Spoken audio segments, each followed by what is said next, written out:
চলে এসেছি মুকুন্দপুর বাজারে, গাড়ি পার্কিং করে আমরা বাজারের দিকে এগিয়ে যাচ্ছি। তো বাজারে ঢুকেই প্রথমেই একটা মুদির দোকানে আমরা গিয়ে দাঁড়ালাম। সেখানে বর কাজু, কিশমিশ, বেসন, সুজি, মিশ্রি আর যা যা ছিল সব কিছু অর্ডার করলো। ও আবার হোয়াটসঅ্যাপে আমার চ্যাটে একটা বাজারের লিস্ট বানিয়ে রেখেছিল, সেটা আমার চ্যাটে পাঠিয়েও রেখেছিল এবং সেই লিস্টটা দেখে দেখে ওখানে অর্ডার করছিল। বরের শরীরটা তো ভালো ছিল না কয়েকদিন, যার জন্য আমি ভ্লগও দিতে পারছিলাম না। তো ওকে একটা চেয়ারে বসিয়েই বললাম যে তুই চেয়ারে বসেই অর্ডার দে।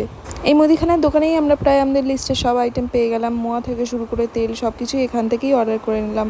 আমার আবার 2-3 দিন ধরে ঘুম হয়নি, কারণ আমি একটা ইভেন্ট আর আমার কাজ নিয়ে বিজি ছিলাম, যার জন্য আমার চোখ জ্বলছিল।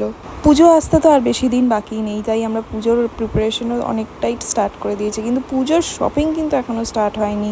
আচ্ছা, আমার কিন্তু এরকম বস্তা বস্তা চাল সামনে সাজানো থাকলে কিন্তু খুবই মজা হয়। আমি যখন ছোটো ছিলাম আর এরকম মা বাবার সাথে বাজারে যেতাম, আমি কিন্তু চাল